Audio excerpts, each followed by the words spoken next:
Alright, nze Jonathan Exclusive ambaniriza bali ku Jonathan Exclusive. Kyokola kyamaanyi nnyo okuba nti channels endala nnyingi n'oba oli awo olonda lwe yaffe n'ogamba ogenda kubanga otambula munaffe. Eri wamaanyi nnyo nyongera okuba nga nkwebaza gwe eyasubscribinga wamu n'awatanaba kubanga okikola. Kikole konamu awe wali akagambo subscribe ate tutambule ffenna n'obutasubwa kye tukuleetera buli lwe tuba nga tuleesi osobola okuba nga oteekako ka notification awo tubeera nga tutambuza ensonga mpolampola. Nze Jonathan Exclusive tubeerabira tuli powered by Chief Motors abakugamba nti bakuleetedde emmotoka gwayagala eya looni gwayagala ey'okupangisaamu ennaku zino tulina ziplo oyinza okuba weetaaga emmotoka eyakabi akubira Chief Motors bajja kuba bagikupangisa gwayagala okugula ku bbeeyi rayisi webali nawayagala emmotoka eya looni olinako ekitundu osasula mpolampola Chief Motors webali okuba nga bakutuusako empeereza ey'ekika ekyewaggulu. Ndina omusajja ow'amaanyi taata Jubileewo omugagga Sende omusajja yakuyimbira akayimba ndya zange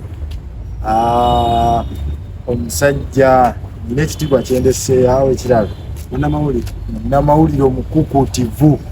ate ku rediyo esinga zonna CBS. Ndina omugagga Sende buuza kulaba mbaagala nnyo nomutufudde ab'amaanyi ate Jonathan Exclusive ni w'amaanyi kubanga ate yajja mu field n'anoonya content tubale kutugoberera era tukwagala nnyo gwa subscribe zinoga nti why omwana kamuweka bakaita subscription atambule yesewo tugenda bijjako n'okyaza omanyi ow'amawulire tulwawo okufuna omuntu ng'akujjako interview ng'ate naye w'amawulire munno tetuzinoonya kuwalula buli ddakiika naye nga obulayo omuntu akujjako interview oba tubako n'ebyafaayo n'ebintu byaffe naye batunoonya okutujjako oluusi batono nsanyuse nnyo okulamuka mwana nange tukamangu okufuna olusewo manyi obeera bize siteba y'amaanyi naye okutufisizaayo akadde mutwogeramu bigenda bitya asofa bitambula nga omanyi nti ensi eno olina kwerwanako gwe ng'omuntu abalala okusanga wuule olina kwerwanako ina munnange Simon Seeka yagaa nti bw'omugwa mu mazzi abantu nga 5 abaana ne babbira ono aba ku lyato ng'alwana bw'ati adde kungulu abajja okutaasa gwasooka okujjayo balabulidde mu mazzi teryayiza kati olina kwerwanako mu ate nga banoonya kubaziika bw'olinda bakutaasi nga toneerwanako owedde. So nze n'ebyafaayo byenzijukiramu nenga nti olaba ndi wano nga nze munnamawulire nkola ku CBS emu neerwanako zinaliko mu kiraasi bannaayo nga njagala nnyo okukola ku rediyo era nze nga bwemba nkola ekigezo kyange nzisaako ekigambo radio presenter numuti ekigezo nekinnema najja n'abuuza mu luyimba laga who's radio presenter here abaana ne basirika ne bali bamanyi bo nze nga nesimu kuba ku rediyo awo ndi mu senior 3 awo senior 2 nabuuza radio presenter yali watasaako linnya ku kigezo ane basirika naye akati kanso nemba wenye ekiboko munamena munakola ki munamwogera kasita agandi mukwate kubugere bakube ekiro laga nti oyo sindege ya bampayo tekyo yali asomesa geography sijja kumwogera linnya nakala kata kiboko nanga lwaki weekungula oyinza okufanga tokozeede ku kizindalo ky'omukatale community radio kito nyine kinuma nengate somesa ngenja kufasi koze yadde kuzindalo kya community radio nenwana nengina nensoma amawulire era nzi wano ku CBS bine bagamba gundi yampisaawo nandeeta nze neereeta nganzi nenumba nenga nani yakiri ekyomusomesa nina nange akantu kenzijukiramu ekyo kyoyogedde nali ku campus eyo neŋŋamba njagala kukola internship naye njagala gikolera PPS MBS Bukedde NTV ati bwe nali nabo baŋŋambanga tekisoboka okitegedde ogenda yeeyo totawana na kulingizayo tosobola kufunayo ogende wakutiisatiisa nobuli awo engeri mindset yo kyebeerako kasita oteerwanako era tikyo namuteeka ne mu luyimba lwaffe ndya zange ekiro tokyali kukola ku rediyo nange ntuleko mu situdiyo tikyeyo naŋŋamba si gu rediyo simanyi obeeyo nfuna awo wennyini walozemu omusango omutono namusanga nanyo kyayode emitwalo 5 ekinoni ayo naga musajja gwoli malira abeere nafuzaga musajja gwoli maliri olakula kwedi ate n'okola ku CBS kwata etaano genda okiri omusomesa oyo weewaawo kyaŋŋamba kyali negative naye kyampa vibe amaanyi n'okukkiriza kyampushing naye ati nteeko kituukiriza kiriyo twali tulimba for Rwanda zange ngana kautusa ku radio wange pa oli yatugamba nga nasobola basajja muyimbe biki bino ate wammwe mulina yawe waffe data nawuliza na muyimbe biki bino oli naganze kyankyaya kwogera mazima kibiza gye mulaga mu embagamba musajja sigwa ngambye okuwandika oluyimba idea yavudde mu ffe ne tuyimba oluyimba tululese luwulirize olusabukule olukube public wena lugula alhamdulillah wena lugule era idea tujja kuddayo mu studio tulete ki abantu bagula oluyimba ndezange abantu bagula oluyimba naye wanudde twali ku mukolo ngeyagamba tujja kusobola nga ndi mu suuti nyimbira abantu nga naye alimu abantu batudde mu suuti akulaba sezo obulamu bw'obutambuliza mu wakanya nti tojja kusobola nja kukola ki nja kukisobola abantu abasinga baba batandika amawulire naddala radio batandikira ku radio busookerwako eyo wansi bakola amawulire watandikira wa okujja okuyimbira kituufu natandika ku radio obusookerwako nali Kasambya mu disitulikiti y'e Mubende Kizindaalo waliwo omwami amuyita Uncle Medi yakolanga ku Babula FM Uncle Medi oyo nyizo ga nti ninga gye nakola internship e Kasambya awo kumpi ne Kabamba Barracks kati yalina ekisinga akiwayalinzibwa ati kituuka mawulire ntula mu studio ntisoma era bakwasanga amawulire nga nsomaga mpapula agavudde mu mpapula nze nempandiika agange nenkola ki nensoma kukizindaalo okwo Sendege Muhammad biseera byengendako Mubende eyo waliyo zi Hati FM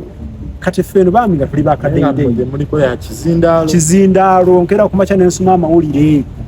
teri yadde kalanchi bawekeddewo kalanchi kweyiya kwegamba bwe naveeyo nga ntandise okusoma amawulire ago agala liga kukkiriza because oyinza kubanga okolera community radio n'ofuna radio y'amaanyi ekola ki okutwala kati ebiseera ebyo ne connectinga ku Star FM awo nalumba ku Star oli ku Kizindaalo ojjawo amaanyi agagamba ngenda ku Star enumba e Kampala ningenda ku Star FM omukyala mwita Sharifa Nasura bakyalina editor ku Star FM kati bampa amawulire bansaba okuvoisinga nga nsinzira Masindi because nava Kasambya nengende Masindi wa muganda wange bwe nasoma nga namumulyanga Masindi bayitawo Kijuula nakola mu dduuka ly'amasannyalaze kati muganda wange oyo yayitayagala bya radio bino yasoma masannyalaze kati ngayagala nyonzire mu masannyalaze nga nsaba okkiriza ompa omukisa ngende mu radio naye kyayi kyamutamya radio wali bapresenta abamu abakola ku radio nga basiibuufu nnyo kati nga nsasa nayagala muganda wange ogenda kubeera basiibuufu ng'oli nampa advice nemugamba nsaba okkirize tulina munabyabufuzi tulina omusomesa tulina omusawo w'ebisolo ewaka ng'oli w'amasannyalaze nnyini nsaba okkirize nze ngende mu mawulire akaligezaako kati ku Star FM bampa omulimu naye nga tebampaada 10 n'eki naye nga sitole zirina okuyitawo sitole zirina okukola ki naye ku Star FM ng'omanyi nti radio ya gavumenti ng'olina kukola sitole ezita ku bagavumenti minisita agambye RDC abadde GD prime minister agambye bwati ne bwati koso n'okugobera guidelines eziri wansi wa radio eyo kubanga ya gavumenti naye naguma n'enkola omulimu mu kiseera ekyo era nennumba bukedde ng'okolera Star yanja akubaza mukama wange mu Lutaning Tony kati ye chief news editor wa Abani wa bukedde nakola akateeko ebiseera bino nafuna akakamera nagula akakamera kati nyansaka amawulire eyo nenkola kasidi bakateeko nenkateeka ku mmotoka nekaleeta mpaka mu paaka wano e Kampala mu Luuta n'asindika lipoota n'akajjayo sitori yange nekola ki ezanyi mu Luuta yanjagala yampa okwagala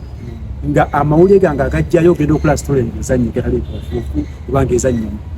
gabutikidde bakuteekamu wali nti Sendege ya Muhammad butereevu yakusakidde gwino era ekintu ekya bayilayini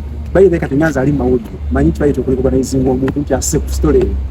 oyinza okuba kyokoze nga olabanga atalina kyomugaseeko naye public yemanya nti Jonathan yaleese kuliyo bakunoonya enkeera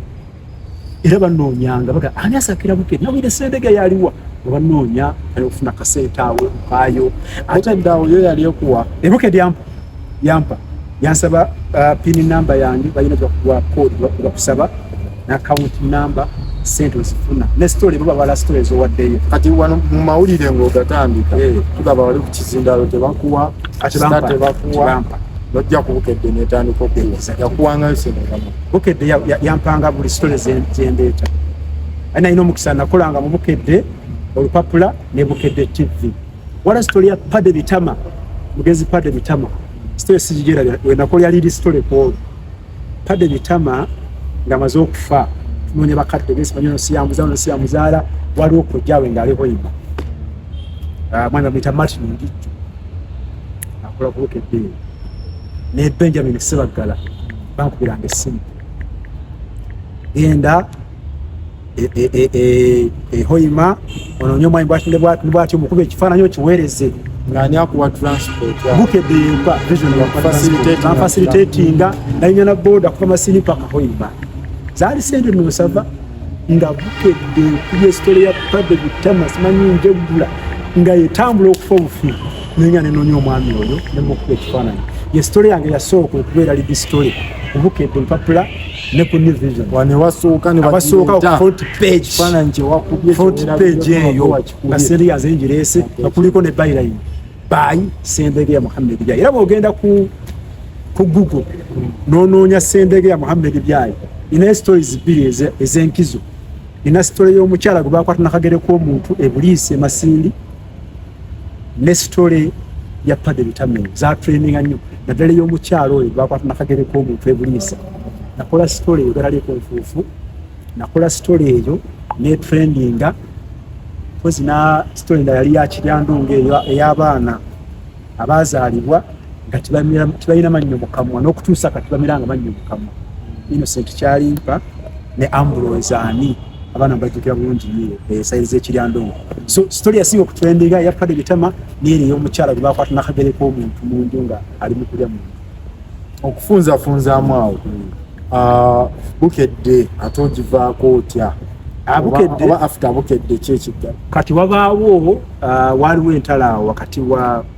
olupapula lwa Bukedde ne Buganda obijjukira bulungi simakooke wawandiisa omuntu nga si mutuufu kibiki nzija nve Masindi nesitula nzija ku CBS walinga tukyali mbulangi wali nzija mu newsroom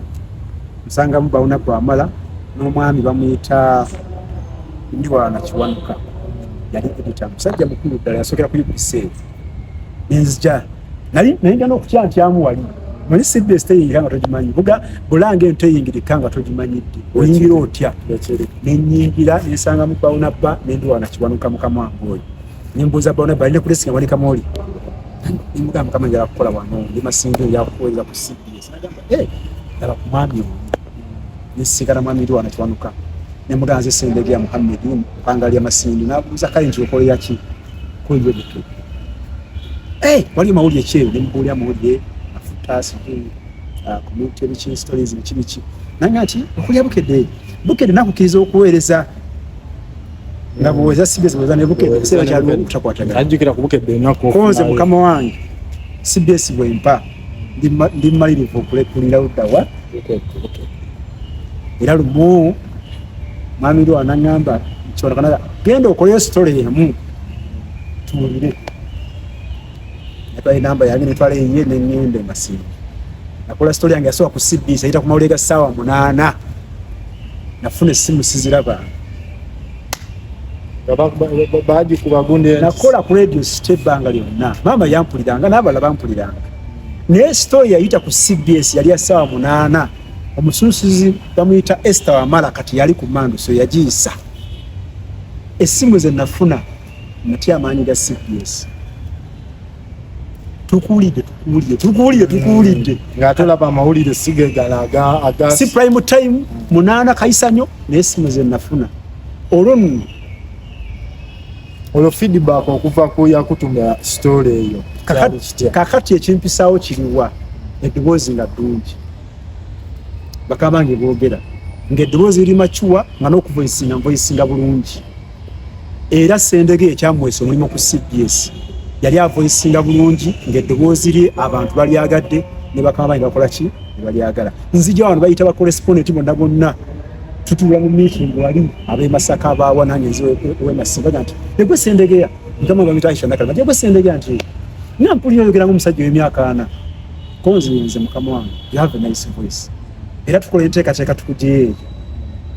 olwagenda kwabula mu CBS 2015 Bawula CBS ekyali emu kati bazaawula mu 2015 towards 2016 election bampite Masimba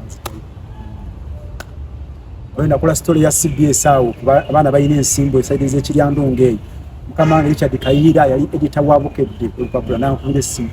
ngati otuwa neno bwowaayo koze Mukama wange eno pepa eno wepi yanyombesa nnyo Richard Kayira sawa bajjukira wenya ku essimu kwa kyalaga Sendegeya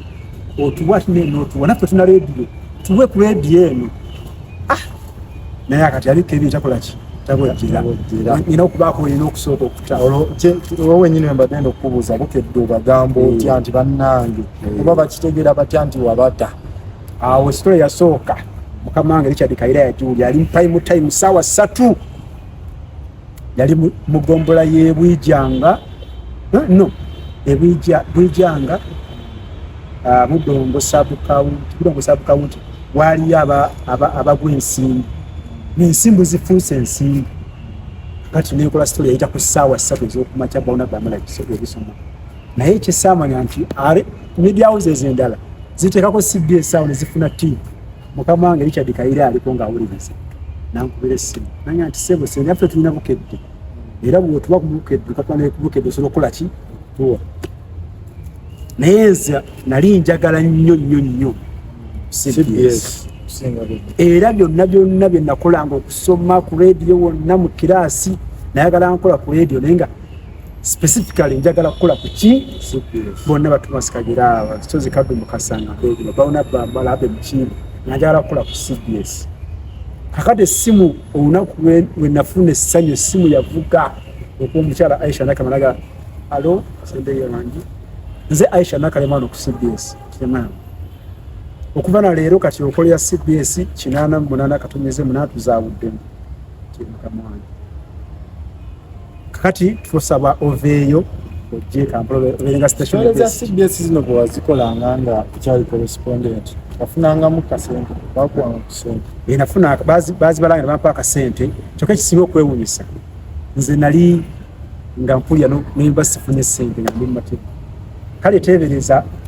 CBS amasindisi tetuukayo nnyo naye nga bw'obulungi oyinza okukola kyokifuna ate ebiseera ng'omutimba tegunafuuka gw'amaanyi nnyo kikomulanyi ekifuna nnyo naye nga nze mpulira wendi njifuna nga bwe mpaayo story neeyita nga mpulira ndi mumalirivu nti CBS ekoze eki kati n'okukuba essimu okunzijayo nti ndi wala audience si y'amaanyi nnyo ate ripoota aliyo awulira w'amaanyi asobola okuvaayo najje kati bankubira essimu nti nina okujja e Kampala tuteese bampita okujja e Kampala ntuuka wano ku meeting ne Mukama wange mbuuza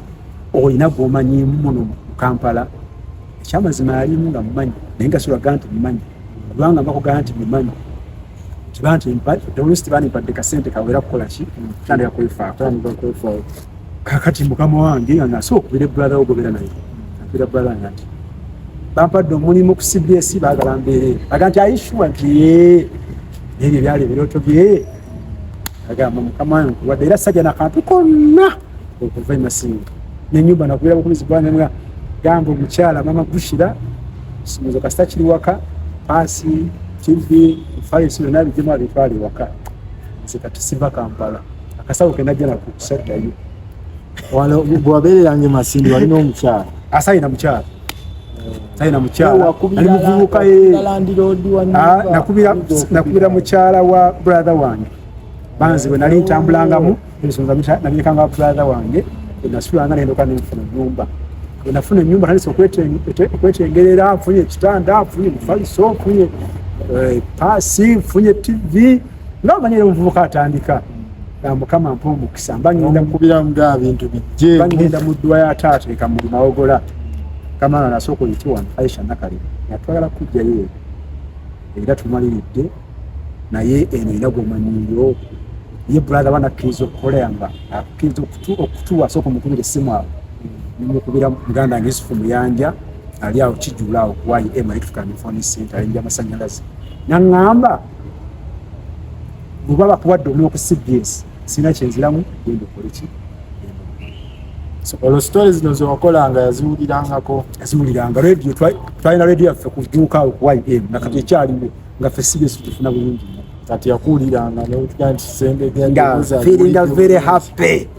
ddala ate bawaffe mawogola abantu bakkirizanga okukkiriza nti nze ndi ku CBS mwana omunya ku esimu twasoma gafanaga Sendege goli ku CBS naye ndowooza nti muzimu mwemala kutuukiza kirooto kyo kati bampulira ku CBS bafiiringa very happy bala omwana weeka mulimu ogaba ettimba ali mu mpewo za Ssaabasajja Kabaka aweereza kati bamwanga ampa omulimu ampayo akasente awo kali kawera nire noonye wenkola ki laba sitaani bwanke mari neŋŋenda wamukyali wange omu bwe sijja kwogera ensule yakasente gakuba ki ensawo batandise okukolakola waawe mufunye engoye enkoze eki abajaje be batubba naye yatubba yali kyaliwa mukwano gwange baali bankulu kyaliwo yagatta tulabo omu yali asoma busawo asomera ku Ndege University zinkolera ku CBS naye nga nze bwebaleetamu oluvannyuma baali bakwatagana dda naye nga basinyalaze ensasula mazzi ensasula kiba kyakulya nkola ki naye waliwo omudozanga ogaba naye tunakola tya okumwegobawo kubanga lwe banziba eyali asoma obusawo tiyaliimu nasulamu n'omulala tuli babiri omugenzi Kayongo Mufti Kayongo lwafa ayina akavana okugula akasimu akapya mu tawuni nzize neebase waleti mulimu ssente banziba essimu ne banziba waleti ne banziba embeeyi zonna ngenkera nina okugenda ekiboga okuziika okukola omukolo gw'okuziika Mufti Kayongo. Tolina simu? Sina simu. Tolina ngoye? Nenga nesimu ya mukama wange Aisha naye kalima mu mutwe ne mukubira essimu ne mugamba banzibye bandekedde bulamu nasinde kwagula bala namuweze emitwalo ago nagandeetera nengula akasimu ako nengenda ku mobile money baliko emitwalo nga 20 ku simu gali babbi nenzijjayo nensasa layini nengenda ekibogo okuziika mukolo nawukola wakati mukubbibwa nesitory netambula bulungi nnyo era nengula akasimu kali ka mitwalo 15 kali kanokira nefisaako nengulayo ku bugoye ab'okwambala naye agoba yakulaga ekku bwe banziba nasituukiramu nennyaka nyenze kwepangisiza masana feeri nenziramu buto okufuna engoye. Tolina mufaliso? Sina mufaliso. Kugamba bakanjaawo twakulaba ayinza omuntu bwakutumya kati akulaba ng'omuvubuka hazitandise okupambana nga ndi muto ddala. Mwakakyawo mugenzi Kayongo yafa mwaka ki ngenda kujiga because gwe noonya mugenzi Kayongo yali SP Mufti w'Ekimuli we yafiira awo because omukolo gw'okuziika nze nagukola ku CBS namaze okujjawo omukolo gw'okuziika nze nagukola kati omwaka ogwo because nze kutandika okunyingira mu CBS direct mu kalulu ka 2016 ndi ku Dr. Kizza Besigye era omugenzi Andrew Felix Kaweesi yali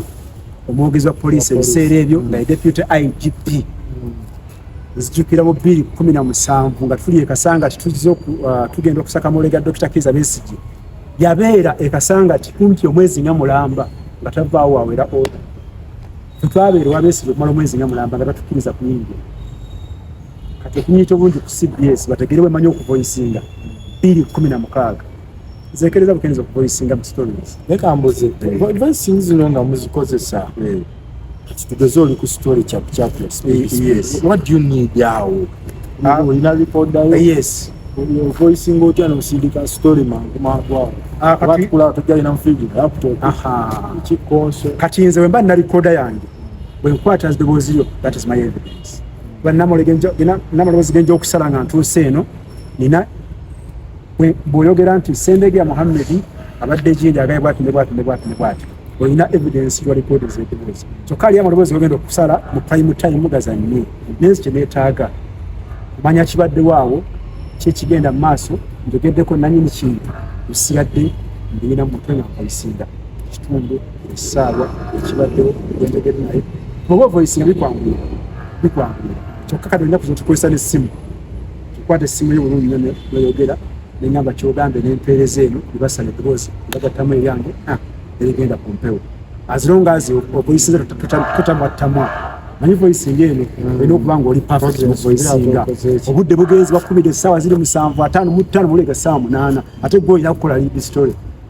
besi gyakwatiddwa atwaliddwe naggalamu lead yeriwe ofuna mulungi naye bakubidde bamukutte essaawa 7 dakika 5 mwezi ate story ye essaawa ya 8 yosomebwa yegenda okusooka kati gwe olina okuvoisinga kati tamattamubanga oli very perfect mu kuvoisinga ande ekyovoisingako kimanyi natulandaga oli ku point Dr. Besigye yakwadda ku saa 8 abadde basirikale bati bali bamukuteeka beganga byonna byogera oyina bakuteekayo buteesi tagenda gamba nti ate ennaku ebitindamu kutaataganyisa mawulire gano gakoledde ebbanga ate oba wagakolako ne mu biseera bya campaign challenges kizosinza okufeesinga olyawo nga watuukako ne kiseera nogamba basinga sajja mu mawulire challenge fe tukoze amawulire agatali gakaweweevu agarayotisa ebbanga lyonna masasi ganyooka bakutta ono beekalakaasa gemawulire getukoze tine mu kalulu akawedde aka 221 singa basobola okunkebera mu mutima kyakanzudde mu tiya gasi n'eriyo kubanga nali ne Amuriat Patrick naye nga alina empaka amugamba tumita wano bwe wayita sasa neganyooka tiya gasi n'anyooka ffe twafuna tiya gasi ekyobugagga kye tulina mu mulibiri gwaffe tiya gasi nakiboobo kati challenge esooka mu mawulire buli muntu ayagala okola story ng'effe balinga yiye kituufu naffe ke tube wano bye tuweereza abantu bw'oba otambudde ne Patrick Amuriat Oboni waba akoze ekyamu ayagala okola story ng'effe balinga yiye ate kikikirizibwa mu mawulire olina okubeera ng'obalansize bulungi story ng'oyimiridde oli independent ekirala nti mu campaign zitumaze nga tukola era abaana batambula emmotoka z'abaana bya ofiisi abo balina challenge y'amaanyi gye twafuna neeyo nga nkyali correspondent nti RDC bakutambuliza mu mmotoka ye mugende ku venue ayagala okola ebintu nga bikwata ku ye owaanayo osusutayo okubeera ye kadingiti ekitakkirizibwa mu mawulire ekyokubiri olina okuba mu mawulire nga totya kati nze mwembadde mu riot amasasi gaveze gatuyise ku mutwe agennyininyini twekweseeko mu basirikale tuguddeko wansi batukubye emiggo simbazaasizza naye n'ogamba story ezo olina kuba nawe kenyini nga mawulire ogaagala kubanga oba tuyagala mawulire tusobola kugenda mu riot eyo oba tulina passion y'amawulire tusobola kugenda mu riot era buli ali mu mawulire ng'akola riot ezo yayingira agaagala kubanga obanga musirikale naye kyotakolanga mu mawulire kwekusaddaako obulamu bwo your life is first priority olina okukulembeza teri story eri waffe kusinga bulamu bwo obulamu bwo kikulu nnyo okusinga story twagala lead twagala front waliwo emabegakawo twawuliranga nti sirikale yakulisaamu kubyawo ebampisaamu kyajja kiti ekyo musirikale yankuba olina kati nkyaluwulira yankuba olina kati nkyaluwulira olanda nnyo biseera jjojuzi wano waliwo omwami muva ku ki waliwo omwami gwe baakubaawo yali avudde emmotoka n'atumirwa wa special n'atumirwa bodaboda akataleko emirimu namukuba ne bamutta kati bamukubaani abakuba bodaboda bakuba w'emmotoka n'afa kati bw'afa ne bakola ebikwekweto poliisi okuyoola bodaboda bonna ne bayoola kati bagenda ku lanki emmotoka eva eno ne pikipiki zino eza poliisi zisalako ekitundu nga bwe ndi munnamawulire owamawulire nenna ne woba ogenze ku mukolo buli muzimu gwawe okwambadde nali nyana kulya lanki yange tikasana bange ngenda nnumba nanziyayo simu naye nakolanga mu ngeri ya buvunaanyizibwa ddala nkwatakwata bwenti kumbe mu audience mwendi mulimu be badeployinze dda bali mu leeya nga bambega omu yatemyako munne sajja jabada tumanyi kati mbakubanga ntandika butandisi mawulire awo nandyefuku yankwata bwate tyali mu SFC okolaki kunze nkola mawulire bwezi okaadi nanjina atunulako nga ya CFS yankuba yannenyisa kabangali ya poliisi naye nayinako abammanyi yabwendudde mu field ne DPC waali not DPC OC station waawe poliisi y'olungujja nenvaayo era abamu bambuuza lwaki tumuwaabiri because namukwata mulina lifa naye ndina naye nagamba okudda mu talents nakuoli nenvaawe ebifaananyi n'abijjamu naye nebisigaza ebyasigalamu ebifaananyi era n'ekifaananyi kyo natambuzanga nga byalowooza nti abijjeemu naye zokugenda kuwaaba biki kisaakola ki saagendayo naye oluyiri lwankuba ne byenze mpitamu oluyiri kyali kitono nnyo kyali kitono naye tokwatanga amawulire nga tolina bikwongerako wadde oyagala nnyo ligisitole naye nekya mulina kubanga gurupu bw'obeera omu bakuyisa tubakubanga tulinga gurupu awo tebandi bitubyebuyo olina okubaleko ne banna banaakulirawo omubiri bakukifeeminga naye kyalo bakubanga tewatambula nabikwogerako osanga walifunye obuzibu nze kaadi yange yesooka mu nsawo es endagamuntu neya CPS ebisooka mu nsawo wonna wendaga fesi bagimanyi waliwo wentuuka mu bivuluga tuweta kumayaga sendega sende yitawo naye kaadi yange yesooka n'endagamuntu esooka mu nsawo ate bwe mba ngenza okukola amawulire nze seeyawula kuba nange njagala exclusive entuba ku kire ogeze kufuna exclusive mina kubeera gurupu emuti nga bannamawulire musse kimu mutambule sajja tebakwata waliwo asobola okumanya nti bamukutte banakuwolereza so challenge eri mawulire eyo nti bw'oba oli mutiitiizi tosobola kukola lead stories oja kukola soft stories baddeko mu press conference gundi ayogedde bwati ne bwati ate ago tegatunda because press conference oyo ajja kukuwa bayita erozi nnyo ziteekenyo naye amawulire agatunda abasuubuzi bali mu kibuga beekalakasa tuuseewo abatuuze beekalakasa lwa luguudo amasasi yakola ki eyo community story ekwata kugwe n'omuntu wangulipye mugasa Besigye ajjeemu Combat ayingidde ekibuga Kampala Robert Kyagulanyi Ssentamu alumbye tiyagaasa anyooka agoba oli mutiitiizi tosobola gakola ate oba tubakoze ago tosobola kwera munamu omutindo gw'amawulire nga bw'ogulaba akadde kano bw'ogeraageranya emabega wagayingirira ne wetuli olaba nga amawulire gadda mu maaso oba waliwo ebigezeza ku ggwanga amawulire ennaku zino gagenda gasebengerera bw'otunuulya omutindo gwe twaliko nga twakajja olwa social media eno eringa egenza ekendeeza amawulire gaffe gano siyinza kunenya bakozesa social media bangi kozesa social media naye olw'okuba nti basiniya bagenzi bava mu kintu era bw'okebera ku nkalala z'abasiniya b'amawulire ogenda okulaba bagenze mu bitongole birala bagenda bavaamu bali frustrated nnyo babikooye kati abalala bazze okwingira nze siri siniya bategenda byeko bwemba nkuwa oba ofuna hadithi ku muntu omutuufu mbadde mu field nebampa ne programs ez'enjawulo ezinyamba okutambuzibwa kubanga mbadde mu field omanyi amawulire oba oli mu informed ng'oli reporter bolaba sindiya bonna bakola programs talk shows ezo babaddeko mu field ekuyamba so amawulire ndaba basiniya bagenda bagavaamu wetaagisaawo kati ekyokukolebwa kubanga tulina ne body etugatta nayo egenda esebengerera tetulina body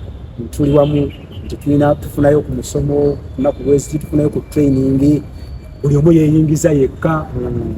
ekitongole bakikoze mulimu okutendeka teryasobola kutendeka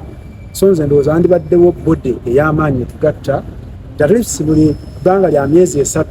tunafunangayo amawulire tubatendeka netumyamu nabo okikola otya olwa byombuuza ebyo challenge olina kulaba namawulire otya taba tubisomesebwako kubanga abayingira amawulire bangi nnyo abava mu university naye tubafunye abagayidinga kati batafuna abagayidinga challenge zafeesinga nnyingi nebalukuwa amawulire babivaamu buli babivaamu ofiirwa abandi badde ab'amaanyi kubanga tebabanguddwa bulungi akuteekebwateekebwa n'osigaza ab'ekibogwe bakola ki so wendabawo nti tetunakeerewa nnyo naye situli bamaanyi nga bwe twaba naddala mu field eno otuuka mu field eno twagadde nnyo kati amawulire agaliko ssente okusinga agasaaba amawulire agaliko ssente abantu bagagala nnyo okusinga ago abagasa abantu kiki ekirina okukyusibwamu awo okuddamu okufuna omutindo gw'amawulire okuddayo ekirina okukyusibwa okufuna omutindo gw'amawulire omuntu bajje mu mawulire nga tozze kunoonya ssente oba otuzeetaaga naye olina okujja nga ozze kukolerera muntu passion eyo nti nja genda eggulu noonye challenge y'abeggulu gye bafuna babetaaga bati balina mazzi onoyeze story eyo feature story ogikola ogireetinga empackagingze bulungi nnyo ogiwa abantu tojja kubaako ssente oyinza n'okuwaamu ssente okukuwa amawulire manyi nti abamu tubawa ssente batuwa amawulire nogenda mufe naganze sikujja kukuwa bayiti yange nga tongekyezaayo ekiri nange naggayi eyantawanyaako baby deo yafa yes ngenda ku kifo weyafiiridde waaliwo abaamulaba awo baamutaasa kinetaaga ofuna that story kibadde ekityago kozikuba batugamba bamutomera ne bamugyamu ne mu motoka ne bamusebba yes so I wanted someone ayinza okumpa kyekyayangamba yagala emitwalo kumpa kyekyabadde tufuna challenge ezo olwotuuka mu field nga story gy'ogenda okukola eyamba community yaawe ennyini naye olina gamba nti nza okukuwa ekibaddewo n'ekigenda mu maaso so okumpeeyo ku ssente ate nga oba oyagala mawulire osobola okukola ki okuziwa ssente so nze ndowooza nti ekirina okukolebwa kati tulina okuddamu okwagalisa abaana baffe omulimu guno gw'amawulire tuteekengawo tusooke tuzimbe bode yaffe tugatta nga wujja Uganda Journalist Association eddemu ekole mu butuufu bwayo era eddemu eteeketeeke n'emisomo egende nga masomero agasomesa amawulire outreach how effective is Ujja kuba amawulire Ujja gitunulidde yo nga ye n'obukulembeze bwayo Ujja bayinza okunenya nti njoge nasabyeho nga nze nnwanyi nasabyeho vice president wa Ujja mu Buganda region ne Kazwe Bashir Bazira mu 2018 ne just kyembuuza nga bwewagisavingako olabanga wa weeyingiriramu kuwa amawulire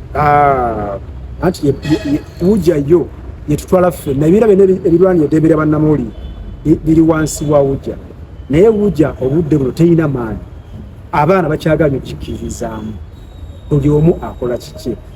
kati amaanyi gano gafuna balina gafuna